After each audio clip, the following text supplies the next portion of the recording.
ನೋಡಿ ಇಲ್ಲಿ ವಾತಾವರಣವನ್ನು ಸವಿಯಬೇಕು ಅಂದರೆ ಎಷ್ಟು ಆನಂದ ಆಗತ್ತೆ ಅಂದರೆ, ನಾನು ಈ ನೀರಲ್ಲಿ ಈಗ ಸ್ನಾನ ಮಾಡಿಕೊಂಡು ವಿಡಿಯೋವನ್ನು ಮಾಡ್ತಾಯಿದ್ದೇನೆ. ಎಷ್ಟು ತಂಪಾದ ನೀರಂದರೆ ವೀಕ್ಷಕರೇ, ಇದು ತುಂಬಾ ತಂಪಾಗಿದೆ. ನಾನು ಈ ನೀರನ್ನು ಕುಡಿದೆ, ಎಷ್ಟು ರುಚಿ ಗೊತ್ತಾ, ತುಂಬಾ ರುಚಿಕರ. ಹಾಗೆ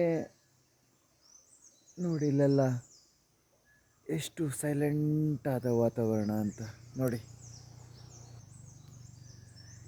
ಎಷ್ಟು ಪ್ರಶಾಂತವಾದ ವಾತಾವರಣ. ಹಾಗೆ ಇಲ್ಲಿ ತುಂಬಾ ಪ್ರಾಣಿಗಳೆಲ್ಲ ಇರುತ್ತದೆ.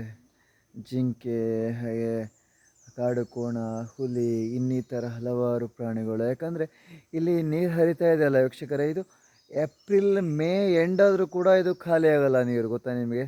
ಅಂದರೆ ಏಪ್ರಿಲ್ ಮೇಲೂ ಕೂಡ ಇದೇ ರೀತಿಯಲ್ಲಿ ನೀರು ಹರಿದು ಬರ್ತಾ ಇರ್ತದೆ. ಅಷ್ಟು ಚೆನ್ನಾಗಿರುವಂತಹ ಜಾಗ ಇದು ವೀಕ್ಷಕರೇ. ಇದೇ ಥರ ಭೂಮಿಯನ್ನು ನಾವು ಆರಿಸ್ಕೊಂಡು ತಪಸ್ಸು ಜಪ ಆಚರಣೆ ಮಾಡ್ಕೊಳ್ತಾ ದಿನವನ್ನು ತುಂಬ ನೆಮ್ಮದಿಯಿಂದ ಕಳ್ಕೊಂಡು ಹೋಗ್ಬೋದು. ನಾವು ಆಸೆ ಪಟ್ಟರೆ ನಮಗೆ ಜಾಸ್ತಿ ದಿನ ಬದುಕೋಕ್ಕಾಗಲ್ಲ ಈ ಭೂಮಿ ಮೇಲೆ. ಆಸೆ ಅಂದರೆ ಗೊತ್ತಾಯ್ತಾ, ಜಾಸ್ತಿ ತಿನ್ನೋದು, ಬೇಡದೇ ಇರೋಷ್ಟು ತಿನ್ನೋದು, ಅಥವಾ ಬೇರೆ ಬೇರೆ ಆಹಾರಗಳನ್ನು ತಿಂದು ದೇಹವನ್ನು ಹಾಳು ಮಾಡ್ಕೊಳ್ಳೋದು. ಹಾಗೆ ಇನ್ನಿತರ ದುಡ್ಡಿಗೆ ಆಸೆ ಪಟ್ಟು ವಿಮಾನದ ಮೇಲೆ ಹೋಗೋದು, ಹೆಲಿಕಾಪ್ಟರ್ ಮೇಲೆ ಹೋಗೋದು ಅಲ್ಲ. ಉದಾಹರಣೆ ಏನಂದರೆ,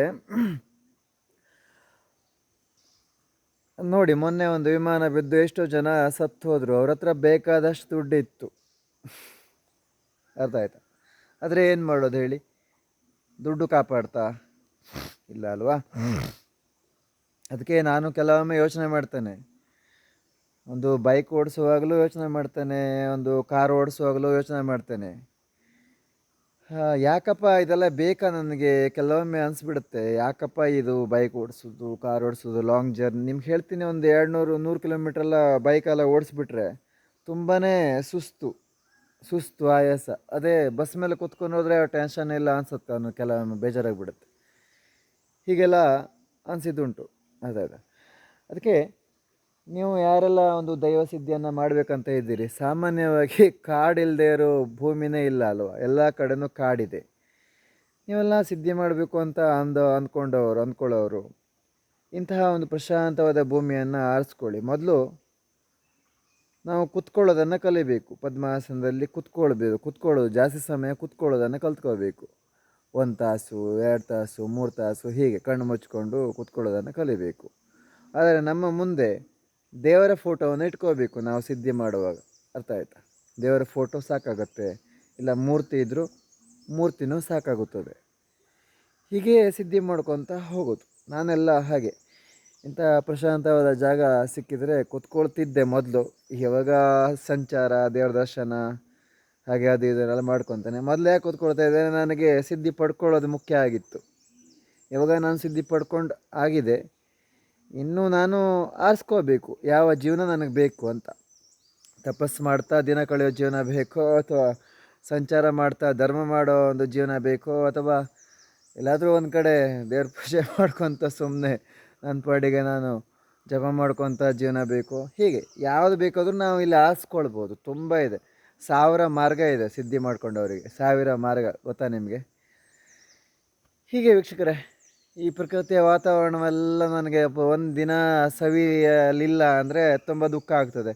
ಕೆಲವೊಮ್ಮೆ ಹೋದಾಗ ನೀರೇ ಸಿಗಲ್ಲ ಸ್ನಾನ ಮಾಡೋಕ್ಕೂ ಕೂಡ. ಆಗ ನನಗೆ ತುಂಬ ರುಚಿಗೆದ್ದು ಬಿಡ್ತೀನಿ, ಸಿಟ್ಟು ಬಂದುಬಿಡುತ್ತೆ. ಯಾಕಾದ್ರೂ ಬಂದನಪ್ಪ ಈ ಜಾಗಕ್ಕೆ, ಇನ್ನು ಬರಬಾರ್ದು ಅಂತ ನಿರ್ಧಾರ ಮಾಡ್ಕೊಬಿಡ್ತೀನಿ, ಅರ್ಥ ಆಯ್ತಾ. ಹಾಗೆ ಇಂತಹ ಒಂದು ನನಗೆ ನೀರಿರೋ ವಾತಾವರಣ ಸಿಕ್ತು ಅಂದರೆ ಇಲ್ಲೇ ಇದ್ಬಿಡ್ತೀನಿ ನಾನು, ಸರಿನಾ. ಈಗ ಎಷ್ಟು ನೋಡಿ, ಎಷ್ಟು ತಂಪಾಗಿದೆ, ಎಷ್ಟು ಇಂಪಾಗಿದೆ. ಇಂತಹ ಜಾಗನ ನಾವು ಹಾಳು ಮಾಡ್ಕೋಬಾರ್ದು, ಗಲೀಜು ಮಾಡಬಾರ್ದು ವೀಕ್ಷಕರೇ. ಇಂಥ ಜಾಗ ಆನಂದವನ್ನು ನಾವು ಸವಿಯಬೇಕು. ಈಗ ನೋಡಿ, ಪ್ರಾಣಿ ಪಕ್ಷಿಗಳೆಲ್ಲ ಹೇಗೆ ಕೂಗಾಡ್ತಾ ಇದ್ದಾವೆ, ಪಡೆಗಳು ಕೂಗಾಡ್ತಾ ಇದ್ದಾವೆ. ಹಾಗೆ ವೀಕ್ಷಕರೇ, ಜಪ ತಪಸ್ಸು ಹಾಗೆ ಸಿದ್ಧಿಗಳನ್ನು ಮಾಡಬೇಕು ಅಂದರೆ ಇಂತಹ ಒಂದು ಜಾಗವನ್ನು ಆರಿಸ್ಕೊಳ್ಳಿ. ಖಂಡಿತ ನೀವು ಸಿದ್ಧಿಯನ್ನು ಪಡಿಬೋದು. ಹಾಗೆ ಆನಂದದಿಂದ ದಿನವನ್ನು ಕಳ್ಕೊಂಡು ಹೋಗ್ಬೋದು ಅಂತ ಹೇಳ್ತಾ ನಾನು ವಿಡಿಯೋನ ಮುಗಿಸ್ತೇನೆ. ಓಂ ಶ್ರೀ ದುರ್ಗಾಯ ನಮಃ. ನಮಃ ಶಿವಾಯ.